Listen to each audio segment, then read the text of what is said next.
Okay. All right. Bradley has a question.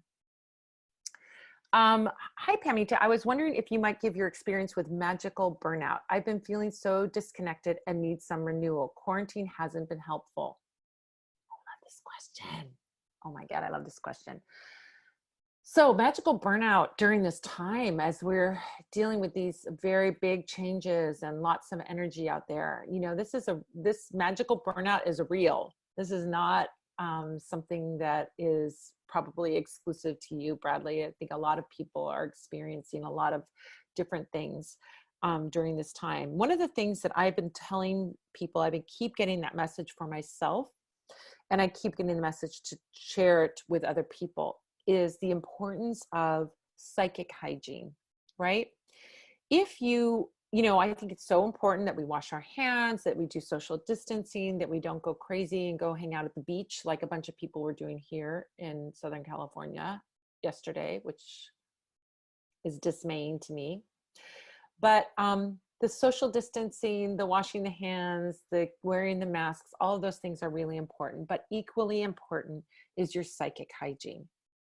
So what do I mean by psychic hygiene? Psychic hygiene means be careful what you let into your consciousness. Not that you have to be 100% pristine, but I think that we can have real burnout and real overload, and especially the people who are empaths. And that's probably a lot of you are empaths. You pick up on other people's energy, you pick up on energy out in the world. And right now there is a lot of energy out there, a lot of energy, and most of it is not very good. So psychic hygiene means putting up boundaries on what you take into your consciousness and what you take into your sphere, whether that's your physical sphere or your energetic sphere. If you are doing like I did last week and looking at a bunch of news stories and then have a big news story hangover where you don't feel like getting up out of bed because you're feeling really scared or fearful or dismayed, you're not going to be able to do magic from that place. Your magic isn't, you don't have the energy to do magic. Fear will drain you and burn you out. I mean, I would say it's not really burnout. Burnout implies that you're doing a lot and you're excited about it. And then you're doing a lot. And then you're like, oh my gosh, I'm doing too much. I feel like this is more like a deluge of depressive energy, which is different than burnout. Burnout means like I'm really working hard and I'm just working so hard that I maxed myself out. This feels, I mean, I'm not going to say, Bradley, this isn't, maybe you are, maybe that is the case for you. But I think for a lot of people, it's more like a depressive energy, a sad energy, a fearful energy, a despair. And those emotions are actually the lowest vibration emotions.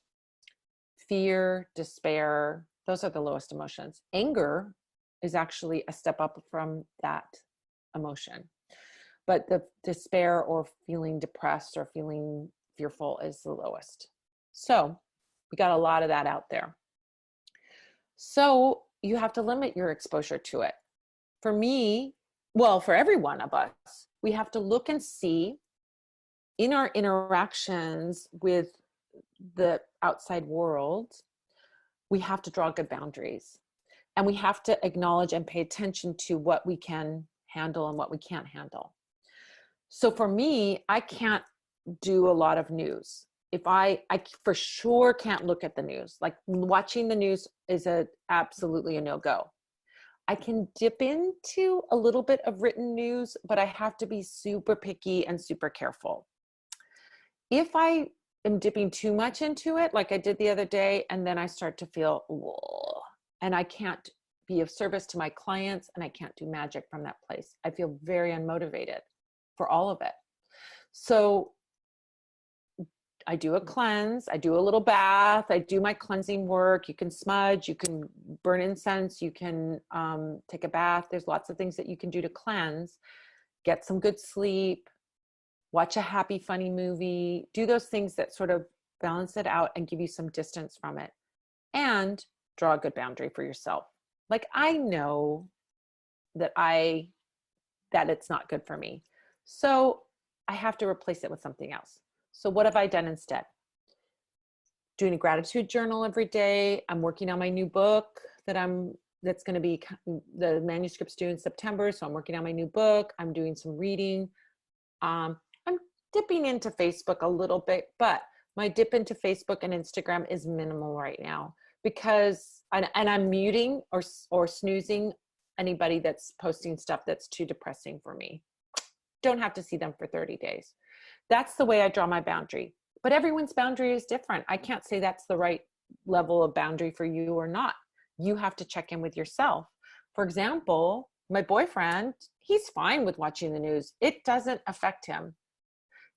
And it's great for me because he can tell me the important news stories and I can just, skip having to watch it. And when I say to him, when I hear it from you, it doesn't sound so bad. So he's like my perfect newscaster, right? I love him. So that's a way you can kind of judge for yourself what's good for you. For him, he has no problem with watching the news. He's such a level-headed Taurus. It doesn't faze him. For me, I'm an emotional sponge Cancer, and that's too much for me. So you check in with you and look at your psychic hygiene and look at where you have to do more or put up a better, stronger boundary, or where you don't want to bring in people,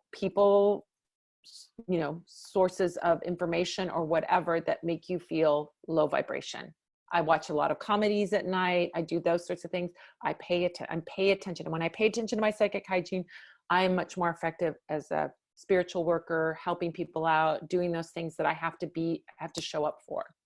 So hopefully that will help you. So feeling so disconnected and needing some renewal. So connection, find for your psychic hygiene, Bradley, it's like, where can I find connections that are helpful? I will tell you this, I've started doing with my friends, my personal friends, a little Zoom happy hour once a week where we all get together for like an hour. We chit chat. This is my music friends. We chit chat about what's going on in our lives. We talk, we share, we meet, and we hang out. It's a really lovely, fun hangout. It's a really lovely thing. I just sort of initiated that. So maybe there's something that you can initiate with Zoom or something else where you can talk to people. House party is another one that people like. I have gone into house party once or twice, a couple of times, but I think Zoom has better sound. So I've tended to lean towards Zoom. Plus anybody can do it without downloading an app. So and taking a cleansing bath. I have a video on showing you how to do a bath. Handful of sea salt, handful of Epsom salt, add some spiritual oils, some herbs to that, and take that bath to cleanse away your fear, cleanse away your anxiety, and that can be super helpful.